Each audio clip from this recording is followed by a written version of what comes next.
Welcome, sleepy soul.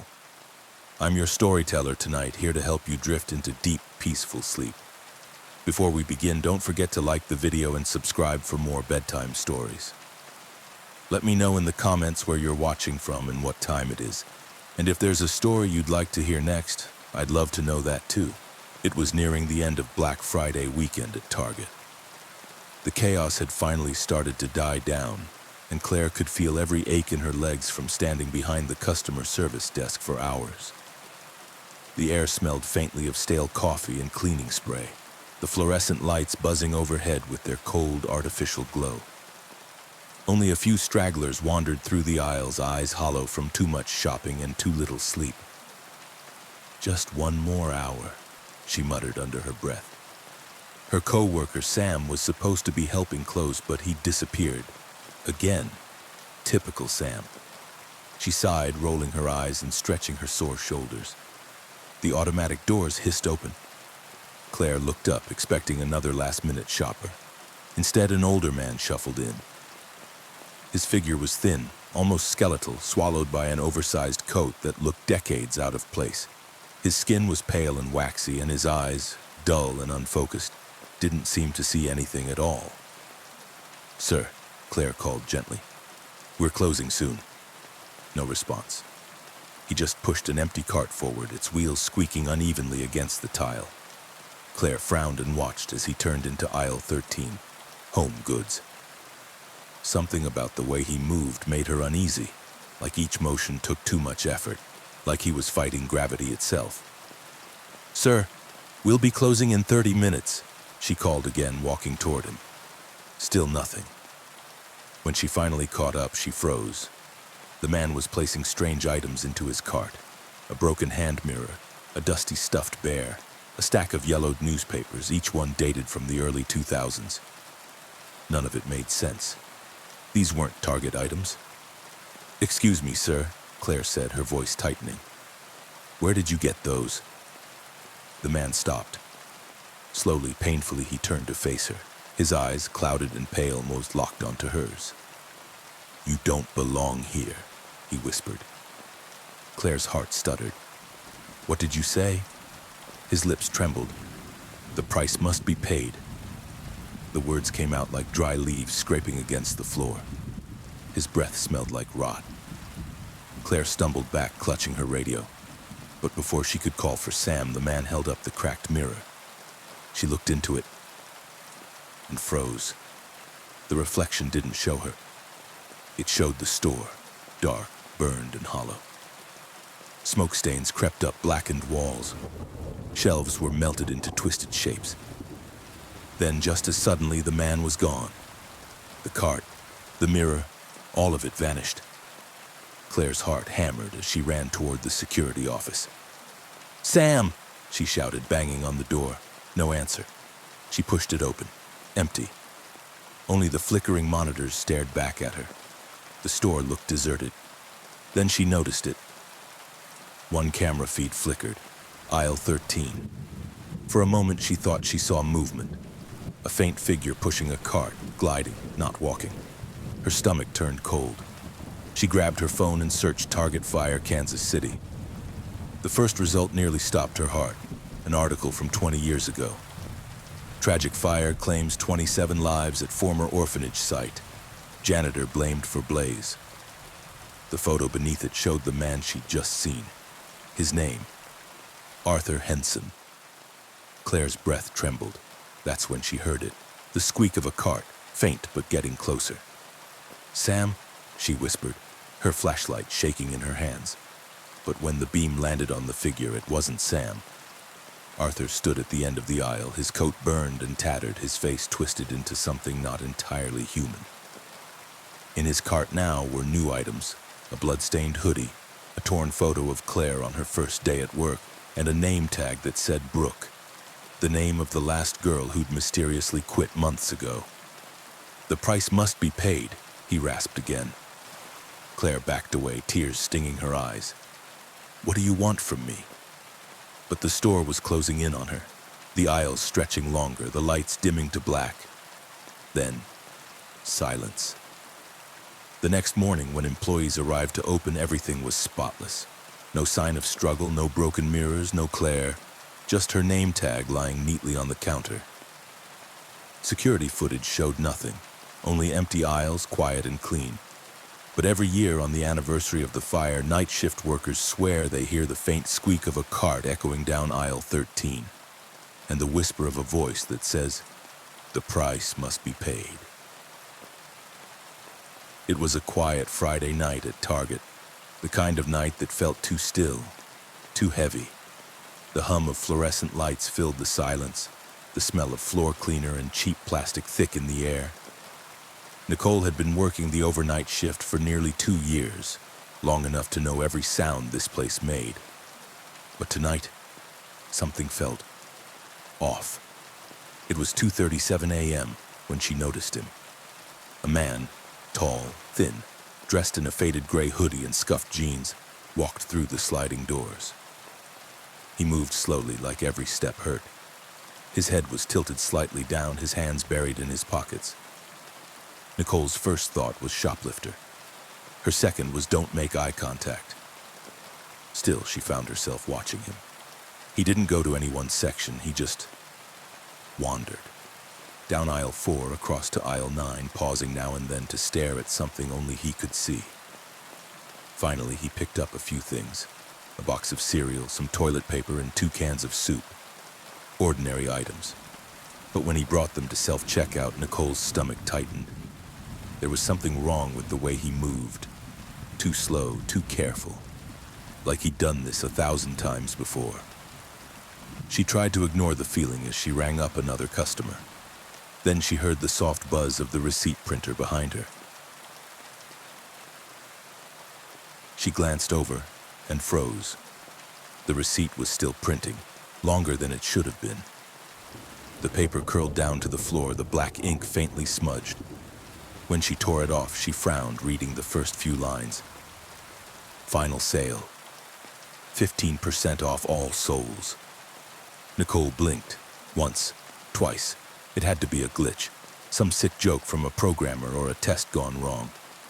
She looked toward the man. He was watching her now, his eyes dark and sunken, a strange smile twitching at the corner of his mouth. He didn't say a word. He just turned, picked up his plastic bags, and walked out of the store. The automatic doors closed behind him with a soft hiss. Nicole's heart pounded. She looked back down at the receipt. The text was gone. The line had vanished, replaced by blank space. That night she barely slept. Every time she closed her eyes, she saw those words burned into the back of her eyelids. Final sale. All souls. The next night she showed the receipt to Tom, the night manager. He was an older guy, quiet, dependable. But when he saw it, his face drained of color. "Where did you get this?" he whispered. It printed by itself," Nicole stammered. "Some guy checked out last night, it just—" Tom didn't let her finish. He grabbed her arm and pulled her into the back office, shutting the door. "You shouldn't have touched it," he said quietly. His hands were trembling. "What are you talking about?" Nicole asked. "This store," Tom began, "wasn't always a Target. Before the company bought the land, there was a family-run department store here. Place burned down in the 90s. Arson. The owner and his son died inside." Nicole stared at him. "So? What does that have to do with—" "Every few years," Tom interrupted, "someone comes in. A man. Always around 3 a.m. Buys random things. Each time the receipt prints something different. But it always ends the same way. Final sale. All souls. After that, someone from the shift disappears." Nicole's skin prickled. "You're joking." He didn't answer. He just looked at her, his eyes tired and defeated. By 2:50 a.m., Nicole was shaking. She told herself Tom was just trying to scare her, that maybe he was drunk, maybe losing it. But when she checked the cameras, her breath caught. The man was back. He was standing in aisle 13. Again, alone. Nicole watched as he began filling a cart, not with store items, but with things that shouldn't exist. A rusted Polaroid camera, a cracked watch, a single child's shoe, a photo face down. The camera feed flickered. Then it went black. She looked up and screamed. He was there, standing in front of the register, the same man, same clothes. Only this time his skin looked wrong, pale, paper thin. His hands were burned, fingers blackened at the tips. "You forgot my receipt," he rasped. Nicole took a step back. You can't be here. We're closed." The man reached out a hand, palm up. His nails were cracked and gray. "Print it," he said. The printer behind her started whirring on its own. Nicole turned, the paper unrolling again, ink bleeding through like fresh blood. She tore it off, her shaking hands barely holding it steady. Customer: Henson, Arthur. Transaction 1-1, human soul price, paid in full. Nicole dropped the receipt. When she looked up, the man was gone. The next morning, the opening crew found the store perfectly in order. Everything clean, everything quiet. Except for one thing. The register was still on, the printer still running, spitting out the same line over and over. Final sale, 15% off all souls. Final sale, 15% off all souls. Final sale, 15% off all souls. And Nicole, she was never seen again. When you work the closing shift at Target long enough, you start to notice patterns. The late-night regulars, the drunk shoppers, the ones who just come in to wander the aisles because they can't sleep. Jenna had seen them all, but there was one customer she'd never forget. It was around 11:45 p.m. on a Wednesday. The store was nearly empty, that eerie silence when all the music's turned off and you can hear the hum of the ceiling lights. Jenna was finishing up some shelf restocking when the automatic doors slid open. A man walked in. He looked normal at first glance, mid-40s, clean jacket, neat beard. But something about his eyes caught her attention, like he wasn't looking at anything, just through it. He pushed a cart straight toward electronics. 10 minutes later, he came to self-checkout with only 3 things: a disposable camera, a roll of duct tape, and a child's pink hairbrush. Jenna scanned the items, pretending not to notice the strange combination. "You find everything okay tonight?" she asked. The man didn't look up. "Everything I need." His voice was calm, too calm. She bagged his stuff quickly. The receipt printer started buzzing, but then stopped halfway. Paper jam. She cursed under her breath, tugged on the roll, and froze. The part that had printed wasn't right. It wasn't the usual product list. Instead, the top line read, "Transaction number 1031, homicide evidence." Her throat went dry. She blinked, looked again. The next lines were even worse. Item 1, camera, containing 5 photos undeveloped. Item 2, duct tape, trace blood type O. Item 3, child's hairbrush, DNA match pending.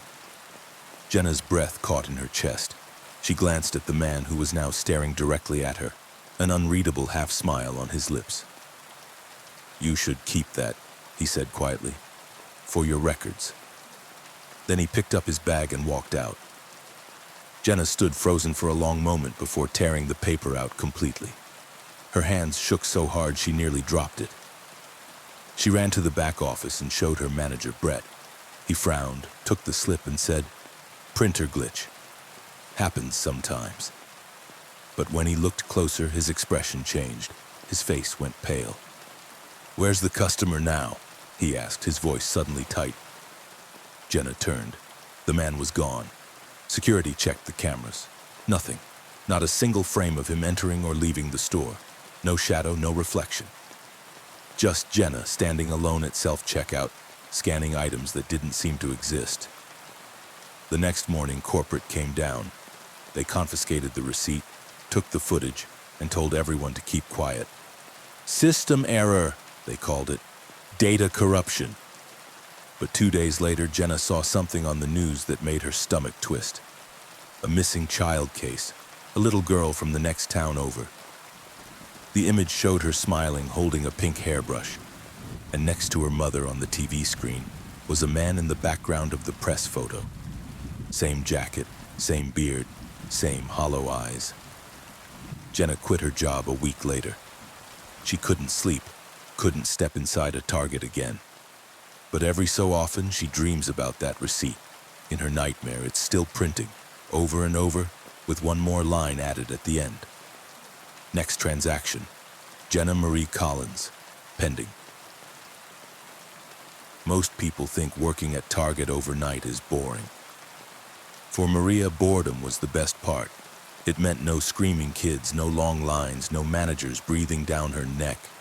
Just her, the quiet aisles, and the low hum of the lights above. But that changed one night. They were remodeling the women's clothing section, tearing down some old fitting rooms to make space for new ones. The construction crew had been complaining all week. Tools going missing, weird noises after hours, things being moved overnight. Maria brushed it off. Ghost stories were normal here. Every retail worker had one. That night, around 2 a.m., she was assigned to help move old racks from the corner near the fitting rooms. The area had already been cleared, from the walls half torn down, floors dusty and cracked. But something caught her eye. Behind a panel of loose drywall, there was a small door. Not a maintenance hatch, not a breaker room. A door. Old wood painted over at least 5 times. She had never noticed it before. "Hey," she called out to the janitor, Ray. "Did you know there's a door back here?" Ray frowned. "Door? There's no door in that corner. That's solid wall." "I'm serious," Maria said, shining her flashlight. And there it was, clear as day, a brass knob tarnished with age. Ray scratched his head. Huh. Weird, he tugged at it, but the knob wouldn't budge. So Maria tried, giving it one firm pull. It opened. The smell hit her first. Damp, like old wood and rot.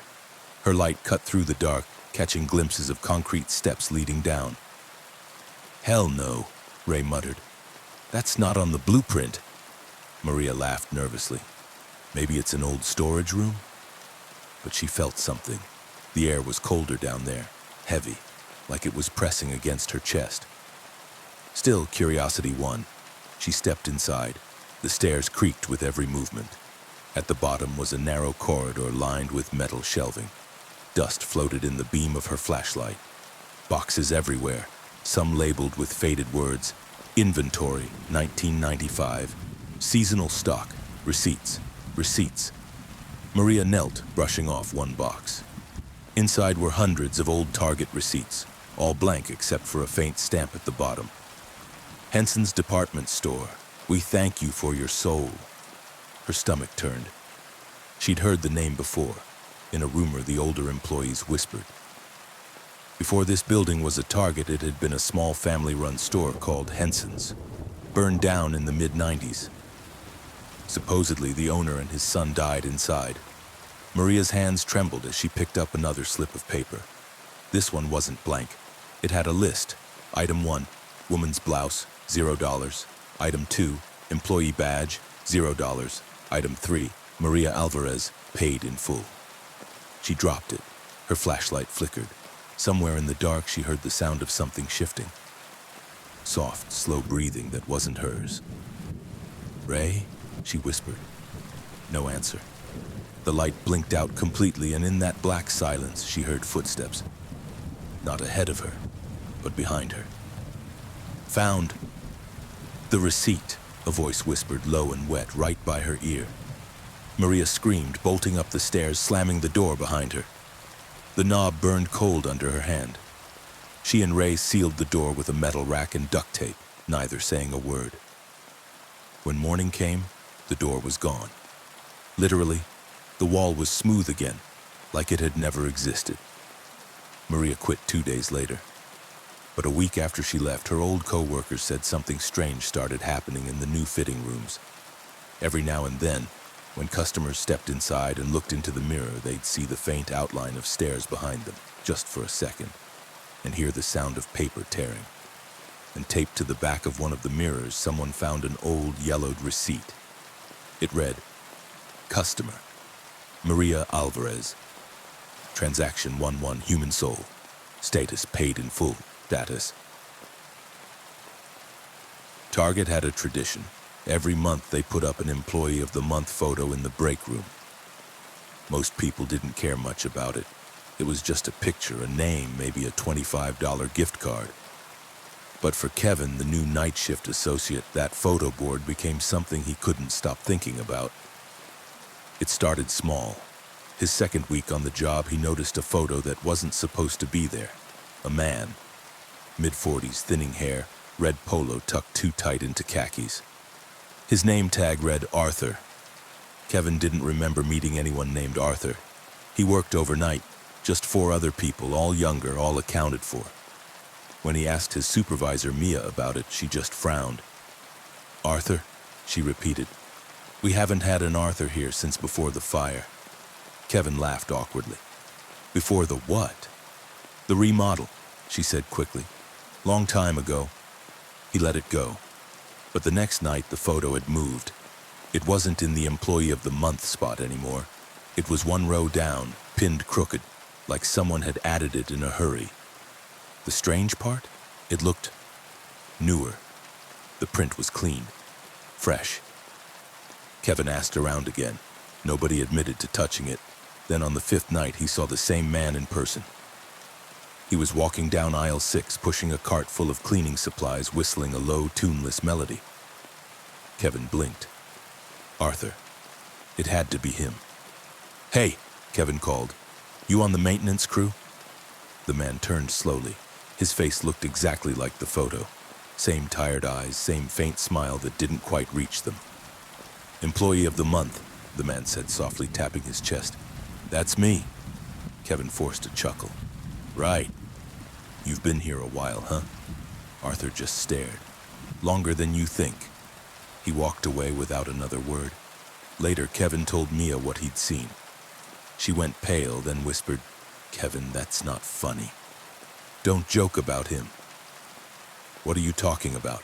he asked. She swallowed hard. Arthur Henson was the night manager before Target bought this property. He died in the fire. The fire that started in the stockroom. Kevin froze. The air around him suddenly felt colder. That night, when he clocked out at 3 a.m., he passed the photo board again. The picture of Arthur was gone. In its place was Kevin's photo, his name neatly printed underneath. Employee of the Month, Kevin Brooks. He stared at it for a long moment, then reached up to pull it down. But when his fingers touched the frame, something bit into his skin, a sharp sting like static. He pulled back and his fingertip was bleeding. A faint burn mark shimmered across the glass, forming new words beneath his name. "Welcome to the team." Kevin quit that night. He told his friends it was burnout, too many night shifts. But a week later, when Mia came in for her 2 a.m. shift, she noticed something strange. The break room smelled faintly of smoke, and pinned to the board was a new photo, glossy, clean, perfectly centered. Employee of the Month, Kevin Brooks, years of service, 1997 to present. It started as just another night shift. I had been working overnight security at the Target on the edge of town for almost 3 years, monitoring the cameras, checking alarms, and making sure the building stayed locked down until morning. The store had always been quiet at night. Empty aisles, hum of the fluorescent lights, occasional creak of the doors settling in the cold, dry air. I had walked these floors alone enough times to know every squeaky cart, every rattling shelf. Routine was my comfort. Then came the first missing employee. Her name was Allison. She was a cashier, had been with the company for 6 months, and the night she disappeared, she was assigned to close aisle 12. Her manager had reported her missing early the next morning. She hadn't clocked out. Her car was still in the lot, and her belongings were untouched in the break room. HR called it a family emergency, but I knew better. My gut told me something was wrong. I started reviewing the security footage from that night, going frame by frame. At first, nothing looked out of place. Allison greeted a few stragglers, processed transactions, restocked an empty shelf. Then I noticed him. A customer. The man wasn't extraordinary at first glance. Mid-40s, gray hoodie, jeans, and scuffed sneakers. Nothing unusual. But there was something off. His movements were too precise, too deliberate, almost rehearsed. He wandered through the aisles slowly, pausing at random shelves. his hands hovering over items without picking them up. He didn't interact with anyone. No conversation. Just walked. I started tracking him across all cameras. He entered at 11:42 p.m., pushed a half-empty cart, and moved in patterns that defied reason, sometimes retracing his steps, sometimes lingering in the same spot for long stretches. By midnight, Allison approached him at aisle 12, smiled, and asked if she could help him find anything. He froze for a moment, turning his head just enough for the camera to catch his eyes. That's when I realized. His eyes weren't looking at Allison or the items. He wasn't looking at the cameras. He was staring through them directly into the lens as though he knew I was watching. The footage showed her step back nervously. He didn't respond. He simply adjusted an item on a shelf, a box of cereal, and then walked away. Allison followed him briefly, glancing around as if checking that no one else saw him. By 12:15 a.m., she was gone. The camera didn't catch her leaving the building. Her uniform badge was still on the counter. Her register drawer had been closed. There was no sign she'd ever existed after that moment. That's when I noticed the pattern. I went back over old footage the nights prior, searching through archived tapes from the past year. The same man appeared again and again, always alone, always precise, always appearing on the same floors where the missing employees were last seen. A janitor, a stock clerk, a night manager. Every time someone vanished, this man had been in the store that night. I began cross-referencing names, dates, and shifts. Every employee who disappeared had worked nights, usually alone in sections like electronics, home goods, or clothing.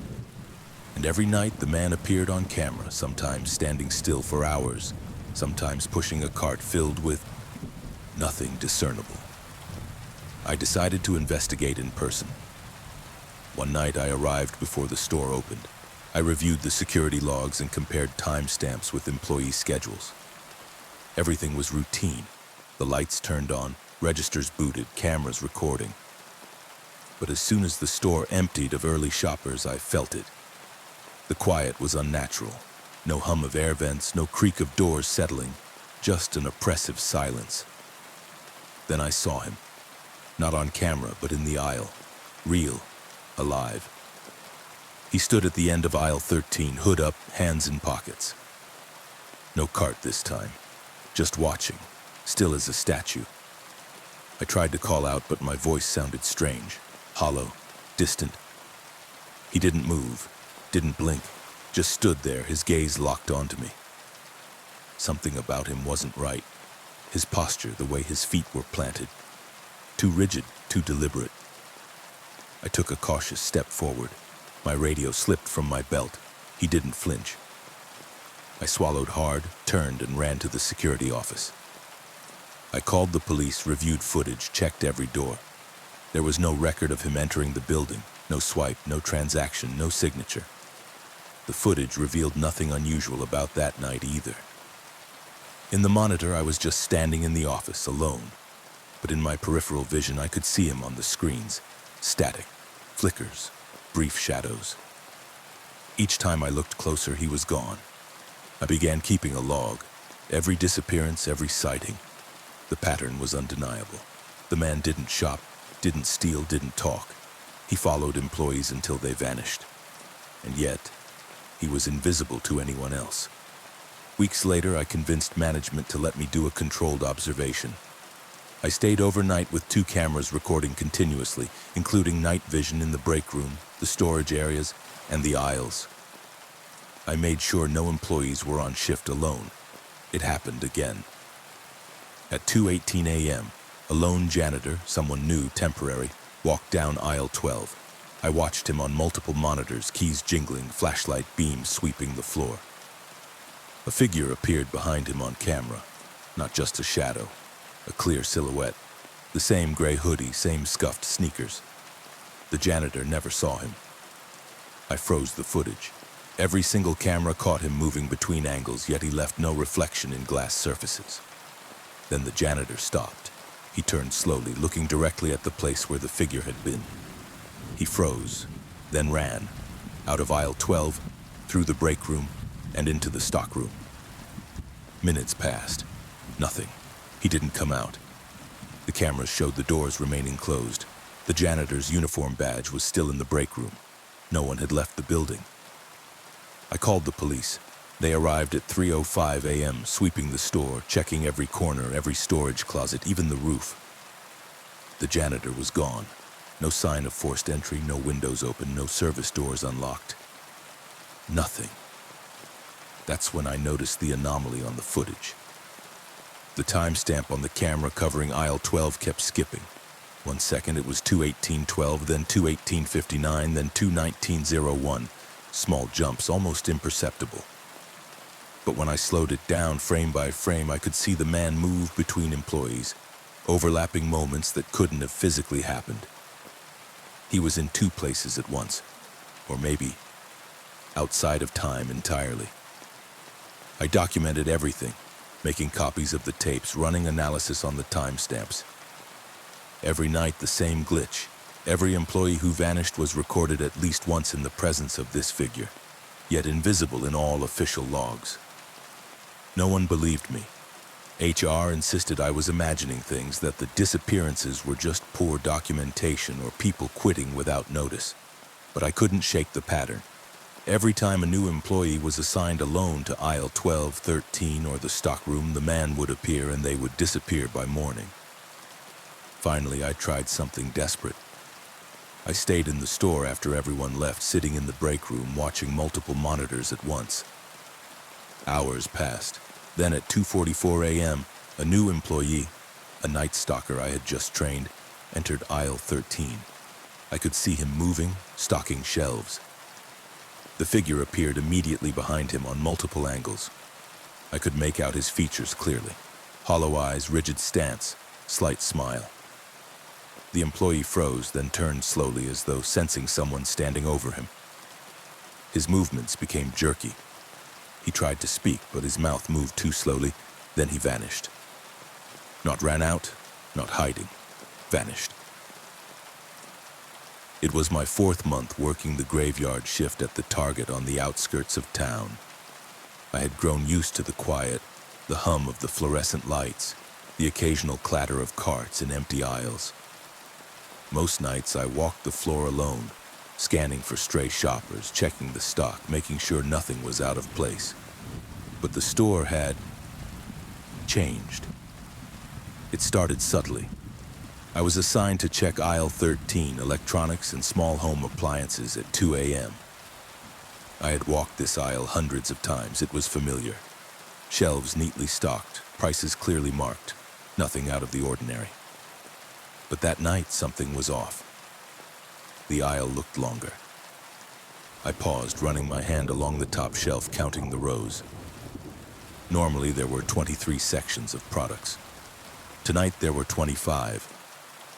I blinked, thinking maybe I miscounted. But as I stepped forward, the end of the aisle seemed farther away than it had been moments before. I shook my head and laughed at myself. It's late. I'm tired. I continued my rounds, but the feeling of being watched grew stronger. Not just a casual glance over my shoulder. The sense that someone or something was trailing me in perfect silence. Then I noticed the carts. Not the normal carts. These were scattered along the aisle, abandoned, with items stacked haphazardly. Boxes of old cereal, toys from a decade ago. Home decor that had been discontinued. Some were dusty. Others looked like they had just been placed there, but no employee had left them. I picked up a Polaroid camera from one cart. Dusty, the kind that used instant film. My fingers brushed over the buttons, and I swear I heard a faint click. But no flash, no photo. The cart behind me squeaked. I turned quickly, but no one was there. The next night I returned, determined to check aisle 13 again. I kept a notebook, logging every unusual observation. Everything was normal at first, until I reached the electronics section. The layout had changed, not just slightly. Entire shelves had shifted. A display that had been on the left side was now on the right. Items I knew weren't even sold in the store were neatly arranged on the shelves. Broken toys, burned out light bulbs, old VHS tapes with labels peeling off. I double-checked the inventory system. Nothing matched. Then I saw it. A shadow at the end of the aisle. Tall, thin, hunched slightly forward. It didn't move like a person. There was no cart, no sound, just the outline. I grabbed my flashlight and swung it toward the figure. Nothing. But when I looked back down the aisle, the shelves were now crooked, the floor uneven, and the shadow closer. I backed up. My foot caught on something. A stack of old receipts lay scattered on the floor. I bent down, picking one up. The paper was yellowed, brittle. The print was faint. Customer unknown. Transaction, paid in full items, sold. I dropped the receipt and stumbled backward, my heart pounding. The aisle stretched impossibly long, flickering in the dim light. I could see the end, but it was hazy, distorted, as if I were looking through smoke. That night, I didn't report it. Who would believe me? Another late-night hallucination, that's what they'd call it. But I started noticing patterns. The aisle changed almost nightly, shifting subtly. Items would appear and disappear. Carts would be abandoned mid-aisle. And the same shadow, always lurking just out of reach. Then employees began whispering. Stories surfaced of old receipts, strange carts, and missing colleagues. One night, a fellow worker, Liam, vanished. Security footage showed him walking normally down aisle 13, then suddenly stopping, turning toward nothing, and walking right into the wall. Just like that. Gone. No scream, no alarm. Just vanished. I watched the footage over and over. There was a flicker, a static distortion on the screen. In that brief frame, I saw him, the shadowy figure, standing behind Liam, hand raised as if guiding him somewhere. The figure's face, hollow, featureless, but somehow familiar. After that, I started carrying a small digital recorder, leaving it running while I walked the aisles. At 2:03 a.m., it picked up a faint whisper just audible over the hum of the fluorescent lights. The price must be paid.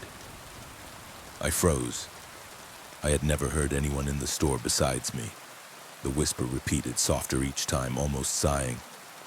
The price must be paid. I ran. But when I reached the break room, the security monitors were all flickering, showing the aisles from impossible angles. I could see the electronics aisle, the clothing section, even the stockroom, all stretched, distorted. And in every frame, the shadow appeared, closer each time. The next week, I tried to avoid aisle 13 entirely. But reports came in. More employees went missing. Some were new, some veterans. Always at night. Always aisle 13. Security footage showed them walking normally, then vanishing without a trace. The aisles themselves became impossible to map. I walked them for hours, pacing end to end. I counted, recounted, measured. Nothing matched the store's official floor plan. The walls, shelves, and products shifted subtly while I wasn't looking. It was disorienting, claustrophobic, unnerving. One night, desperate, I stayed after everyone left, setting up multiple cameras covering every angle of aisle 13. Hours passed. Nothing. Then, around 2:47 a.m., a cart squeaked. I whipped my flashlight around. The shadow was there, pushing a cart filled with items I recognized from missing employees' lockers. Water bottles, ID badges, name tags. I froze. The shadow moved toward the cameras, gliding, almost floating. The cart squeaked with each motion. Then the lights flickered and the aisle seemed to stretch farther than the store itself. I could see the shadow standing at the end, gesturing toward me. And then I heard it clearly, for the first time. You will join them. The cart rolled toward me, faster than physics allowed. I stumbled, tried to grab a monitor, anything to call for help. The lights went out completely. When they flickered back, the aisle looked normal. Empty. Silent. The next day, HR reported another employee missing. Security footage? Blank. Just a normal night shift, lights off at 6 a.m., no signs of struggle, no anomalies. I quit that day. I told myself I couldn't risk it anymore. But even weeks later, every time I pass a target, any target, I feel the pull of aisle 13, the echo of carts rolling, the whisper of the price must be paid in my ear. And sometimes in the corner of the aisle, I swear I see the shadow waiting, patient, silent, calculating. No one else believes me, but I know what I saw. And I know that aisle 13 will always change for the next person who walks its floor alone. It was nearing the end of Black Friday weekend at Target, and the chaos had finally begun to die down.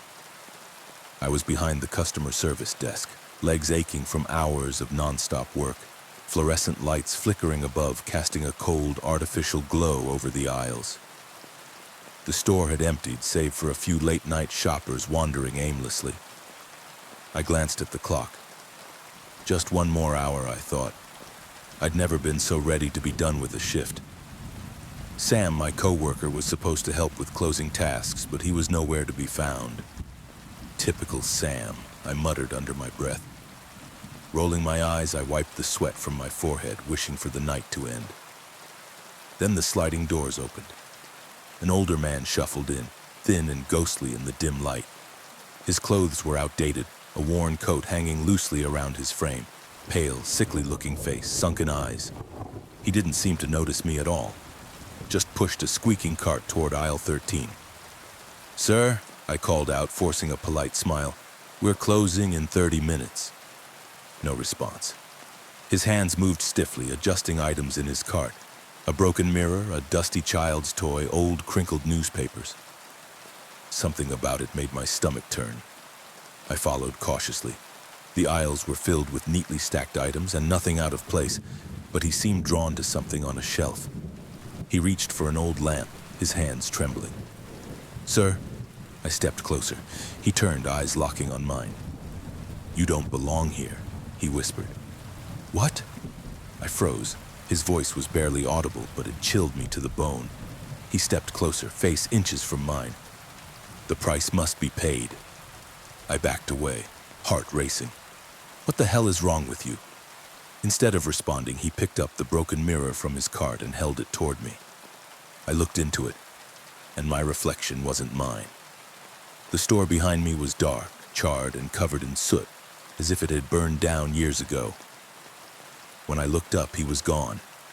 Panic set in. I ran to the security office. "Sam!" I yelled, banging on the door. No one was inside, only the flickering monitors showing an empty store. My fingers fumbled with my phone, dialed the wrong number. The screen went black. I spun around and rushed back to the aisles.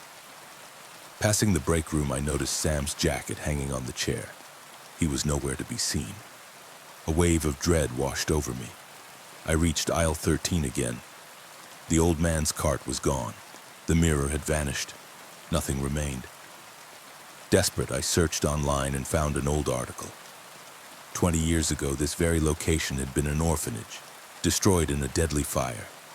Everyone inside had died. Children, staff, even a janitor named Arthur Henson blamed for starting it. My stomach twisted when I realized the man I had seen matched his description. I tried calling Sam. No answer.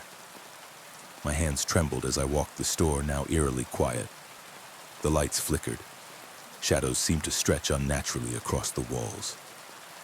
Then a crash from the back of the store. I ran toward it, flashlight in hand, and froze. Sam's body lay in the hallway, eyes wide, neck twisted at an impossible angle, but no blood. And then, the squeak of a cart. Arthur Henson stood there again. His cart was full, this time with items that didn't belong: a blood-stained hoodie, torn photographs of past employees, a name tag labeled Claire. His face twisted and decayed, eyes hollow and void of humanity. "The price must be paid," he whispered again. I grabbed a box cutter from a shelf and lunged. My blade went right through him. He didn't flinch, didn't move. "Your debt is paid," he said, then vanished. The next morning, employees found the store spotless. No trace of Sam or me, only my name tag lying on the counter. Security footage showed nothing unusual. Every year on the anniversary of the fire, employees swear they hear the faint squeak of a cart in aisle 13 and feel the chill of something waiting. Months later, I returned to try to understand it. The store felt alive, watching me. The aisles shifted subtly, the shelves tilting, stretching, changing. And there he was again. Arthur, silent, patient. I discovered missing employees, strange receipts documenting final sales for items labeled sold, and carts filled with personal belongings of those who vanished. A pattern emerged. Every employee who worked alone at night, every final sale, every late-night shift brought someone closer to the store's cycle. I tried to document everything. Cameras, recordings, notebooks. But the store fought back. Items disappeared, aisles shifted, monitors flickered, and the shadow always lurked just beyond reach. One night, I faced him directly. "What do you want from us?" I demanded. His presence pressed against me, suffocating. He extended a hand toward a cart filled with personal items, mine included. I understood. The store didn't just want me. It had marked me for the final sale, the last soul. I ran. The aisle stretched impossibly long. Lights flickered violently. My heart pounded. I threw objects at the shadow, tried to fight back, but the store itself resisted my escape. And then, a moment of clarity. I realized the only way to survive was to confront the cycle. I grabbed an old receipt I had saved, the one labeled "Final Sale, Paid in Full, Sold." Holding it up, I shouted, "I won't be your payment!" For the first time, the shadow hesitated. I lunged toward the exit and the lights flickered. The aisle snapped back to normal. The cart and shadow vanished. I escaped. Or at least I thought I had. The next morning, the store was ordinary. The aisles clean. Shelves stocked. Employees going about their day as if nothing happened. But on aisle 13, at the very end, a single item remained. My badge, face up, untouched. The store waits, patient, silent. The final sale will come, and the next employee walking alone at night will be next. Because the aisles never forget, the shadows never tire, and the price must always be paid.